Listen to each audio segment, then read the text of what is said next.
Abra por favor su Biblia. Abra por favor su Biblia en el libro de Gálatas, capítulo 6. Gálatas, capítulo 6. Y vamos a hacer la lectura de la palabra de Dios del versículo 1 al versículo 10. Gálatas, capítulo 6, versículos del 1 al 10. La palabra de Dios dice así. Tenemos todos amén. Siempre con reverencia y con la debida atención a la palabra. Dice así, Gálatas capítulo 6, versículos del 1 al 10. Hermanos, si alguno fuere sorprendido en alguna falta, vosotros que sois espirituales, restauradle con espíritu de mansedumbre, considerándote a ti mismo, no sea que tú también seas tentado. Sobrellevad los unos las cargas de los otros y cumplid así la ley de Cristo. Porque el que se cree algo no siendo nada, a sí mismo se engaña.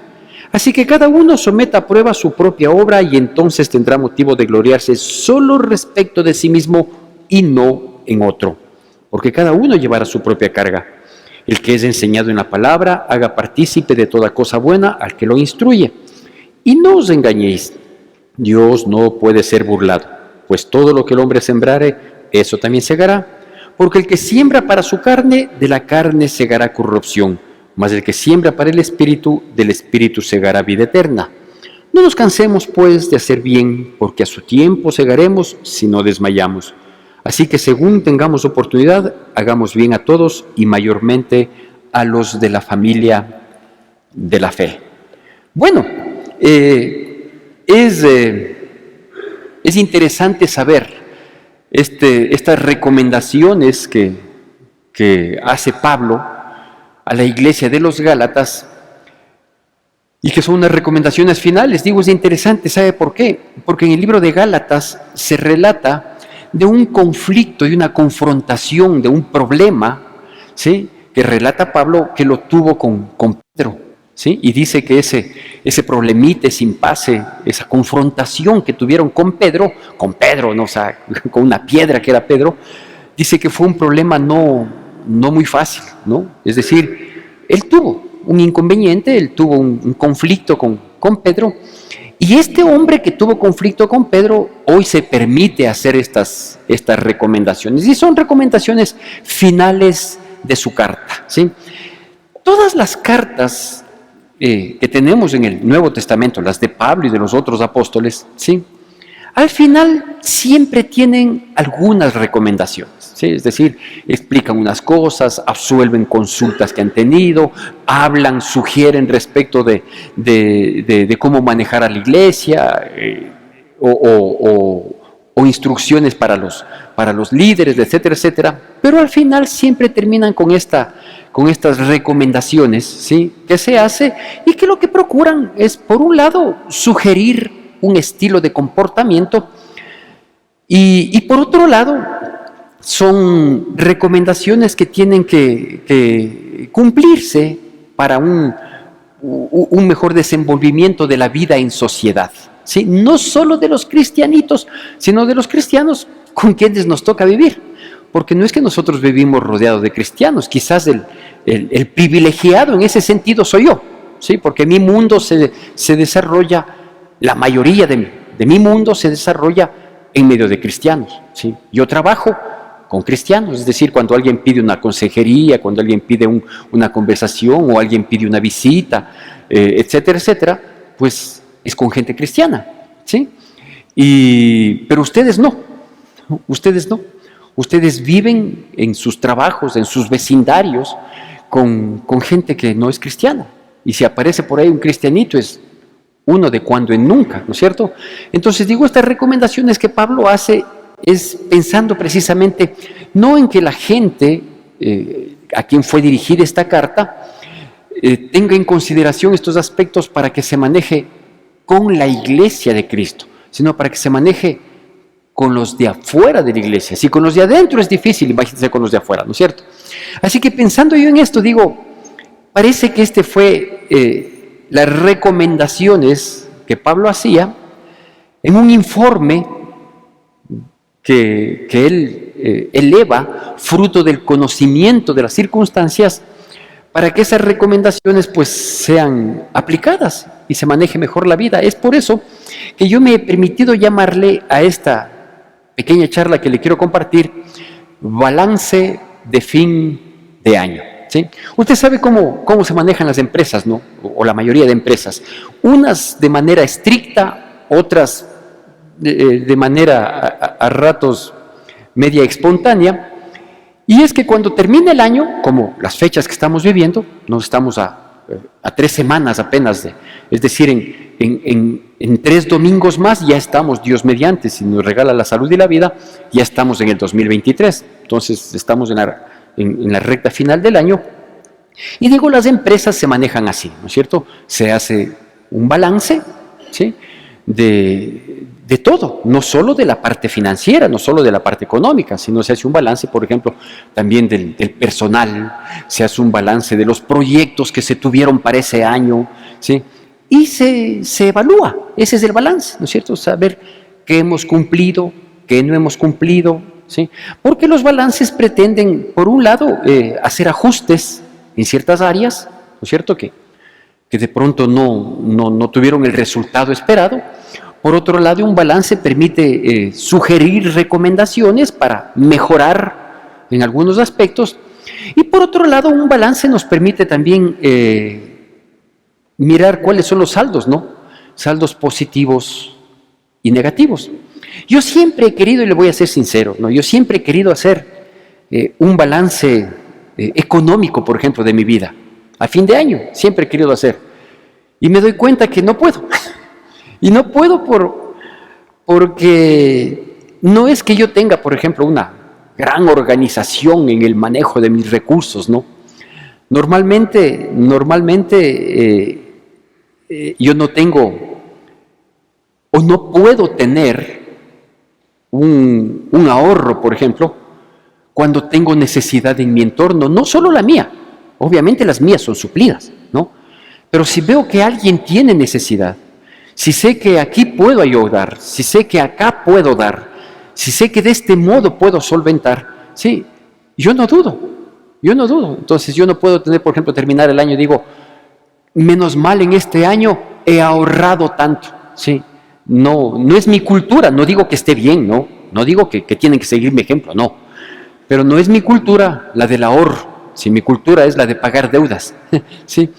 Porque cuando tengo un excedente, siempre aparecerá alguien que necesita, y obviamente si es un criterio muy particular mío y mucho más de mi esposa, que es la generosidad en 2 pies, la de sostener, solventar, sustentar, ayudar y poder compartir, ¿no es cierto?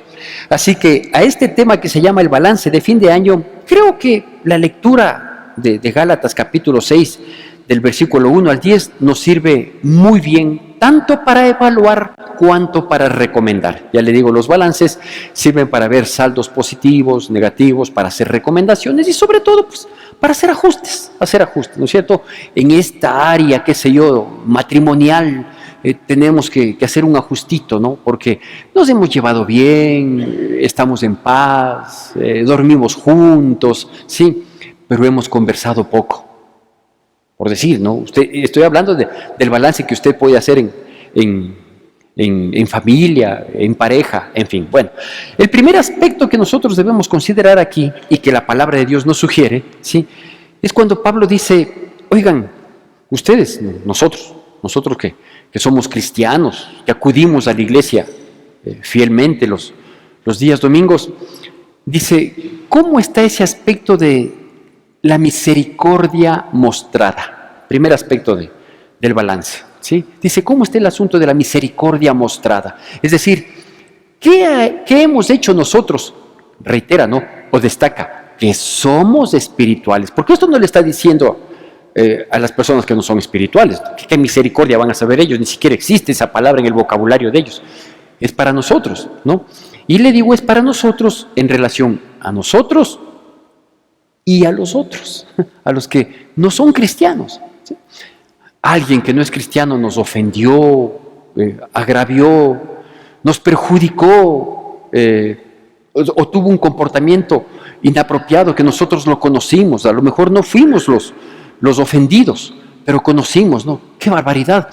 ¿Cómo es posible que tal persona haya hecho esto? Imagínate, ¿sí? Nos llegó el chisme, ¿sí? ¿Qué hicimos con eso? La misericordia mostrada. Dice, vosotros que sois espirituales, ¿qué debíamos haber hecho? Restaurarle con espíritu de mansedumbre. Entonces ahí podemos hacer un balance.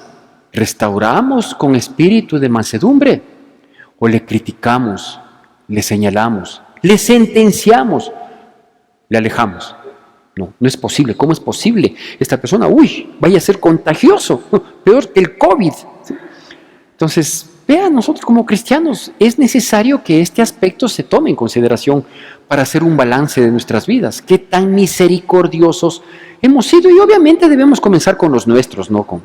Con la familia, ¿sí? Con los cercanos, con nuestro círculo social cercano y a veces un poquito más allá del círculo social cristiano. ¿Hemos sido misericordiosos? Digo, con aquellas personas que de pronto, vea, son diferentes a nosotros. Yo he sugerido, y bueno, hay una sugerencia al final aquí también de la palabra de Dios, pero yo he sugerido siempre en mi vida, antes de enojarme, antes de juzgar, antes de sentenciarle, antes de emitir un juicio de valor que pudiera terminar siendo equivocado en mi vida, yo siempre trato de mirar el porqué del comportamiento humano. Yo siempre trato de mirar, ¿no es cierto? Entonces veo tal persona y actúa de manera grotesca, que no sé qué. Entonces antes de... digo, ¿por qué yo podía esperar que actúe racionalmente? ¿Por qué podía esperar que actúe conscientemente, de manera correcta? Si quizás la persona no tiene o nunca recibió esas condiciones de vida para tener un comportamiento apropiado. Entonces yo trato de entender más bien a la gente, ¿no? Comprender, no hacerme de problema. Alguno de mis hijos, algún momento, frente a una situación de esas, uno de mis hijos me dijo, paciencia mismo, hay que ser pastor para tener esa paciencia, ¿no? Le digo, no, o no sé, a lo mejor sí, ¿no? ¿Sí?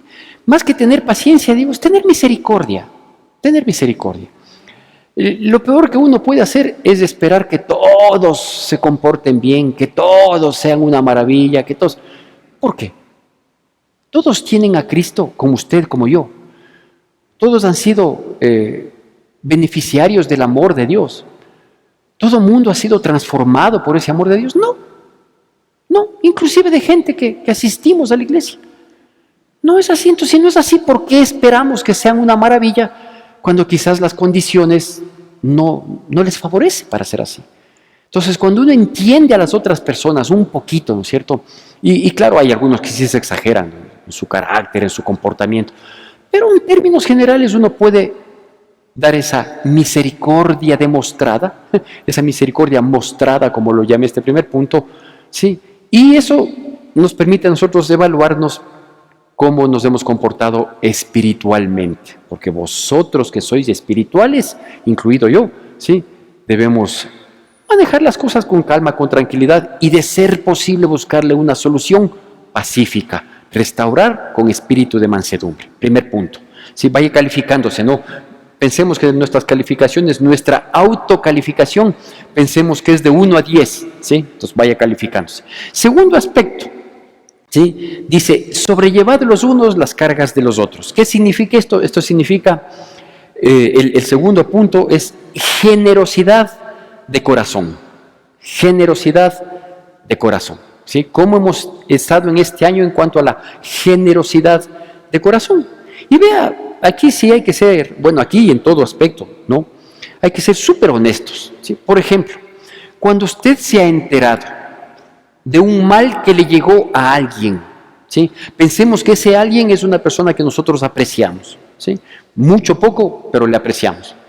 Y que nos dijo, ve, orarás por esta situación, ¿sí?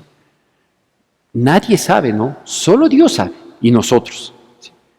Oramos por esa situación. ¿Y cuánto oramos por esa situación? O le volvimos a ver a la pobre persona que estuvo pasando problemas, dificultades, angustias, injusticias, quebrantos, todo lo que se vive, ¿no? A lo que se está expuesto en este mundo. Y le volvimos a ver a las 2 semanas. ¿Sí? Hola, fulanito, estamos orando por ti. Mentira. Mentira. Se acordó porque le volvió a ver. Y digo, esta es una carencia de nosotros los cristianos, ¿no? Que nos dolemos de ese ratito, ¿sí? Del dolor ajeno, pero no siempre hacemos o actuamos frente a la necesidad. No hay mucha generosidad de corazón. Aquí dice, ¿no? Sobrellevar las cargas los unos de los otros. No hay mucho. Sabemos, entonces lo que llegamos a tener es pena, compasión, pero no generosidad de corazón, ¿sí? Y eso pasa, digo, en muchos aspectos, y pasa también en el aspecto económico, ¿sí? Que vemos la necesidad de otras personas. Dicen, voy a orar por ti para que Dios te ayude, ¿sí? Oiga, pero consulte, a lo mejor Dios quiere ayudarle a esa persona valiéndose de mi bolsillo. Pero no, voy a orar por ti, voy a orar por ti. Esa persona necesita oración, pero necesita también aporte económico. Y si necesita aporte económico, yo voy a hacer las dos cosas. Le voy a ayudar y le voy a ayudar económicamente. Le voy a ayudar en oración, le voy a respaldar en oración. Voy a pedir a Dios que tenga misericordia, que le dé una salida, que le dé una luz para enfrentar su problema. Pero también generosidad. Entonces se da cuenta que en ese sentido, a veces nosotros somos tan espirituales que dejamos de ser prácticos. ¿Aló? ¿Sí? Bueno, entonces, segundo aspecto, sobrellevar de los unos las cargas de los otros, habla de generosidad de corazón. Califíquese. Y yo también tengo que calificarme, ¿verdad? Yo ayer, mientras preparaba esta palabra, de hecho yo tenía una palabra muy navideña para hoy. Muy navideña, no sé, yo entiendo que si no es la próxima semana ya quedará para la siguiente Navidad esa palabra que la tenía pensada, ¿no? Y cuando comienzo a desglosar esta palabra, entre mí decía, ¿tendré la suficiente cara, la suficiente autoridad para poder predicar esto? Entonces dije, Señor, es un balance para todos. Yo espero sacar al menos 7/10, que con eso era lo mínimo con lo que se pasaba el año, ¿no? En la facultad de la universidad. Bueno, vamos a un tercer aspecto y este es más estrictamente personal, ¿sí? Repercute obviamente en nuestro entorno, pero es estrictamente personal. Dice así, porque el que se cree ser algo no siendo nada, a sí mismo se engaña. El balance respecto de el autoestima. El autoestima, y estamos hablando de la parte espiritual, ¿no? Tercer aspecto, el autoestima. Hijo, en esa calificación, yo me voy a poner 11/10. Porque no hay nadie más humilde que yo. ¿Sí? ¿Quieren ver lo humilde que soy? Eso no es ser humilde, eso es ser pobre. ¿Sí? Porque la humildad, dice la palabra de Dios en el libro de Proverbios, que trae como retribución, la remuneración de la humildad es vida, riqueza y honra. ¿Sí? Entonces, humildad y pobreza no son sinónimos, más bien son opuestos. ¿Sí? Entonces, el autoestima, el que se cree ser algo, no siendo nada, a sí mismo se engaña. Clarita la palabra, ¿no es cierto? Entonces, ¿qué tanto me he creído yo? Y yo era bien creído, ¿verdad?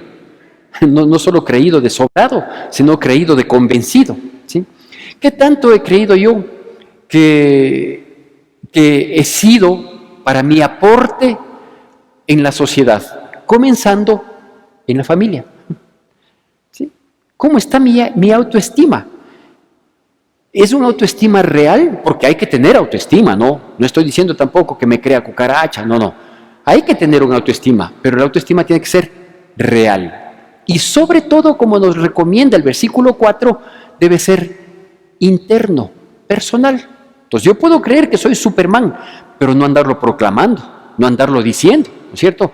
Yo puedo creer que soy, qué bestia, la bondad en 2 pies, ¿sí? O que soy la generosidad en 2 pies, o que soy la inteligencia, la prudencia, la sabiduría en 2 pies, ¿sí?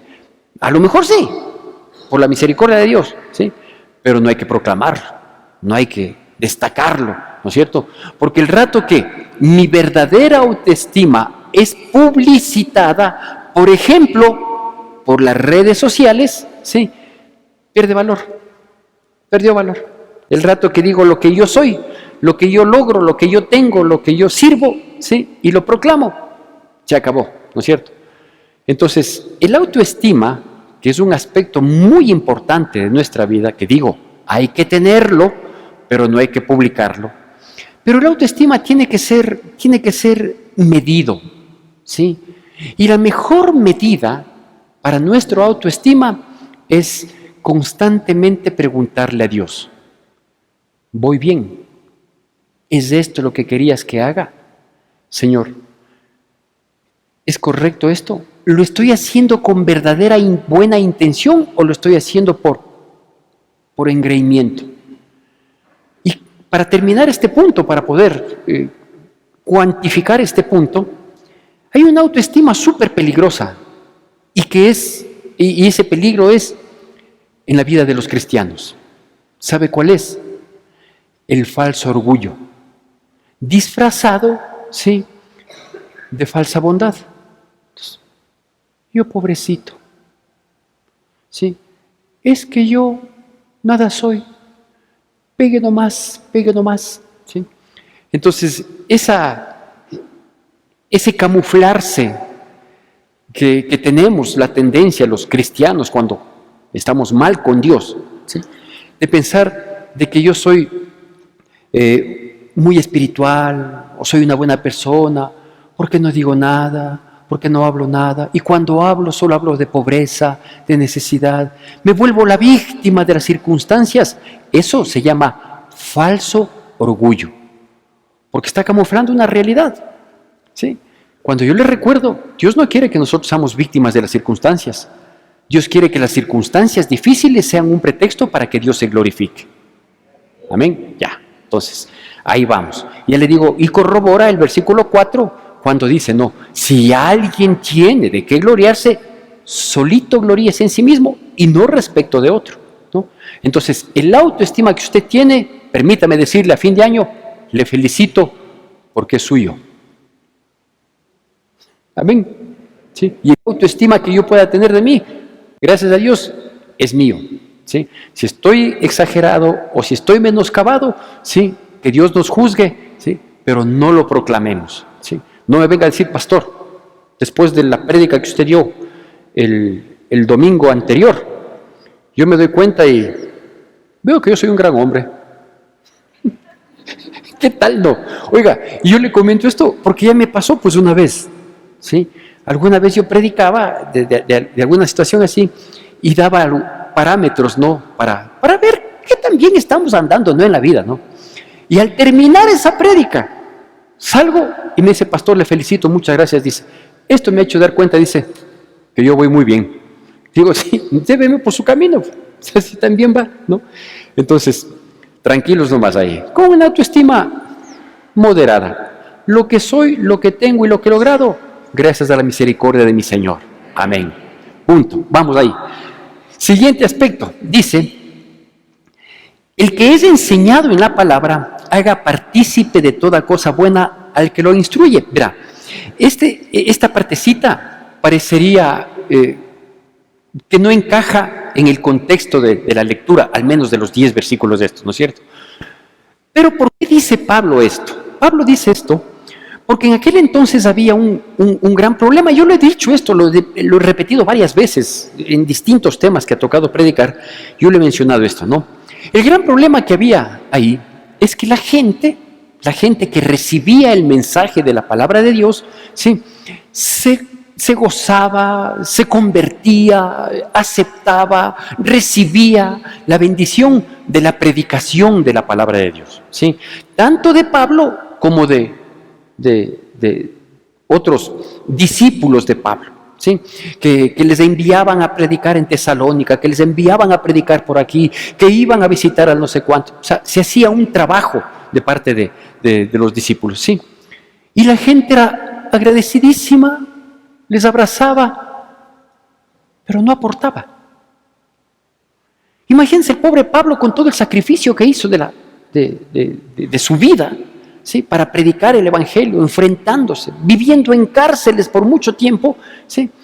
Y por ahí aparece, ¿no? En Filipenses, el famoso versículo 4:13 de Filipenses, todo lo puedo en Cristo que me fortalece. ¿Sabe por qué concluye Pablo con ese versículo? Digo, el pobre Pablo con ese versículo. Porque los versículos anteriores hablan de la gratitud que él tenía con los de Filipos, porque eran los únicos que se habían acordado de Pablo en su situación crítica y de poder ayudarlo.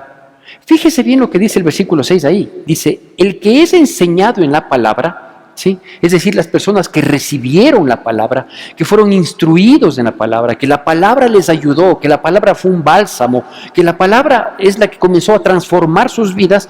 Dice, el que es enseñado en la palabra, haga partícipe, o sea, participe de todo lo bueno, ¿sí?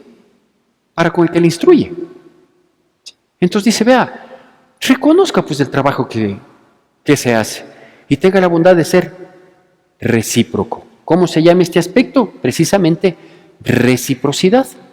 ¿Sí? Este punto del balance se llama reciprocidad. Y es Pablo el que, por ejemplo, sugiere, allá en 2 de Corintios, capítulo 9, ¿no? Dice, vea, que no estén haciendo cuota en un momento determinado, ¿no? Sino que más bien tengan la sana costumbre de que lo que vayan percibiendo durante cada semana, vayan apartando algo y cuando sea de dar, que den.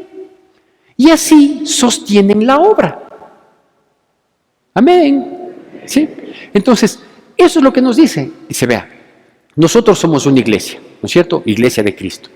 Iglesia que por la bendición de Dios somos bendecidos, sostenidos, sustentados. Pero hay que sostener la obra. Entonces, si usted cree que lo que está recibiendo es de provecho suyo, haga partícipe también de las cosas buenas. Y yo le voy a contar aquí no por exhortar, ni mucho menos, ¿no?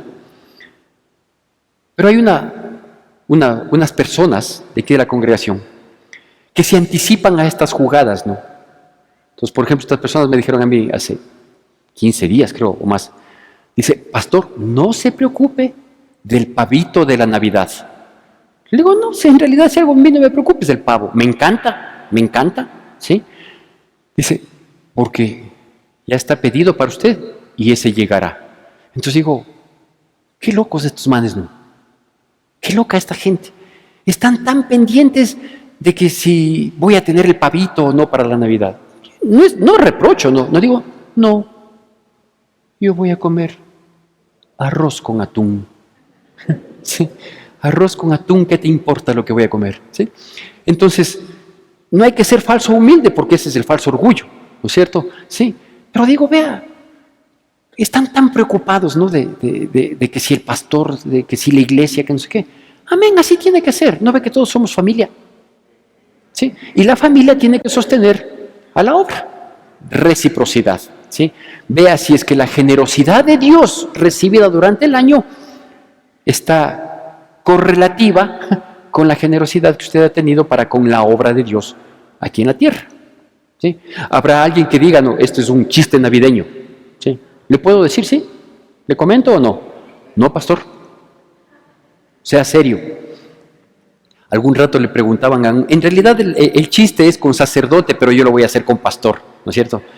Dice que le preguntaban una vez a 2 pastores, ¿sí? Y le decían, disculpe, ¿ustedes cómo manejan el asunto de diezmos y ofrendas? ¿No? O sea, ¿cómo saber qué es para la obra, qué es para ustedes? Entonces un pastor decía, vea, yo hago un círculo alrededor de mí, un círculo medianamente grandecito, y cojo todos los diezmos y ofrendas que se reciben y lanzo, ¿sí? Lo que cae dentro del círculo es mío, lo que cae fuera del círculo es para Dios. ¿Sí? Y otro pastor decía, yo hago algo parecido. ¿Sí? Dice, yo no hago un círculo en realidad porque es ponernos límites entre Dios y yo de gana, ¿sí? Si somos tan ligados, Él es mi Dios, yo soy su siervo. Dice, yo cojo todos los diezmos y ofrendas y lanzo. Lo que coge Él es de Él, lo que cae es mío. Bueno, es para amenizarle nomás una mañana. Pastor, ¿cuál ocupa usted? Luego hablamos. Y la última, vea, esta es súper importante. Todas son importantes en el balance de fin de año, así se llama esta prédica, ¿no? Balance de fin de año. Y está en el versículo 7, ¿sí? En las empresas, que el propósito de las empresas obviamente es tener un excedente, ¿no es cierto? Ese excedente normalmente uno tiene que invertirlo o reinvertirlo, porque si no una empresa se estanca. Bueno, este último punto se llama exactamente así, se llama inversiones. Inversiones.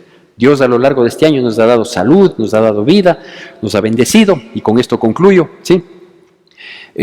Gracias a Dios. En medio de todo, vea, yo por ejemplo, este año más que todos los anteriores, estoy extremadamente agradecido a Dios por todo.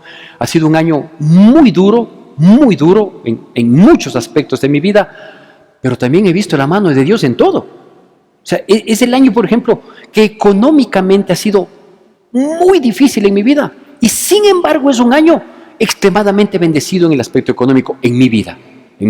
Ha sido un año súper duro en la parte de la salud, por ejemplo, de mi esposa, y algo en mí, pero asimismo he visto la mano de Dios increíble, ¿no es cierto?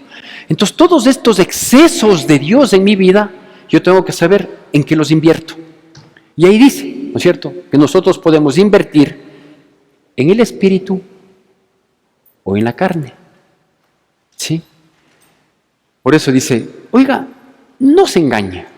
El resultado final, ¿sí?, del manejo de nuestras vidas al término del año, iba a dar un término un poco más técnico, ¿sí?, iba a decir del año fiscal, al término del año espiritual, ¿sí?, si es que algún excedente ha habido, ¿dónde lo vamos a invertir?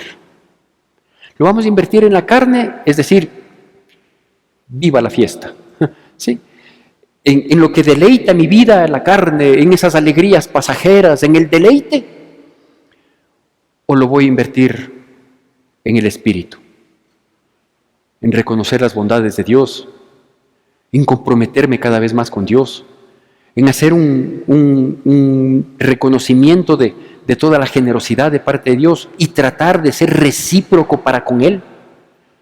Porque no nos engañemos, dice el versículo 7, ¿no? Todo lo que el hombre siembra, eso cosechará. Entonces usted vea los saldos negativos y positivos en los dos aspectos generales, o en la carne o en el espíritu. ¿Sí? Y la recomendación final para el año espiritual que viene, y que Dios nos dé la salud, la vida para continuar. Esperemos que, por ejemplo, este rebrote de la pandemia, ¿sí?, no vaya más allá, que lo podamos detener. Obviamente las fiestas, las fechas no son más propicias, pero que se detenga para que no tengamos que volver a cerrar la iglesia, por ejemplo, ¿no?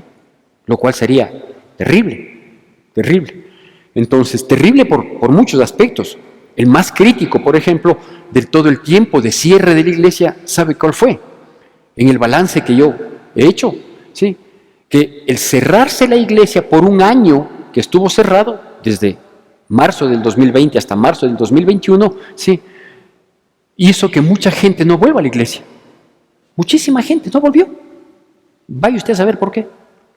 Entonces, donde se vuelve a cerrar, obviamente pienso que habría ese riesgo, ¿no? ¿Sí? Y digo, la recomendación final para el siguiente tiempo, y eso ya es muy propio de cada uno de nosotros. No nos cansemos de hacer el bien sin mirar a quién, porque a su tiempo cosecharemos. Eso dice los últimos versículos, ¿no es cierto? Dice, ve, bien o mal, saldos negativos, positivos, no sé cómo esté el aspecto de la misericordia, de la generosidad del corazón, de las inversiones, de estos 5 puntos que hemos tratado, ¿no es cierto? Sí, más allá de eso, sigue haciendo el bien, porque eso te va a hacer sentir muy bien, te va a tener ligado a Dios, ¿Y quién dice que no? A la vuelta de la esquina, hasta cosecharemos de esa bondad que debe haber siempre en nuestras vidas. Que Dios bendiga poderosamente nuestras vidas en Cristo Jesús.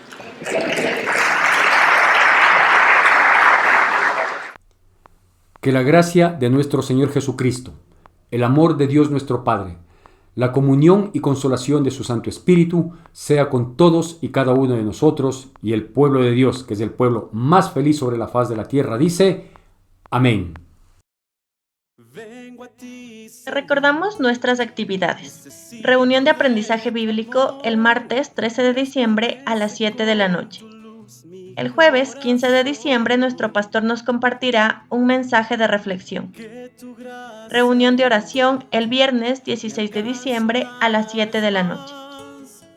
Madres unidas para orar todos los sábados a las 7 de la mañana. Reunión de universitarios y profesionales el sábado 17 de diciembre a las 6 de la tarde. Reuniones presenciales los domingos a las 7:30, 9:15 y 11 de la mañana. Seguimos en oración todos los días a partir de las 9 de la noche. Tu donación es importante para sostener la obra de Dios.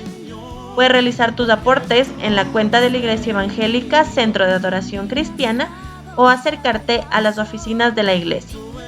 Gracias por acompañarnos.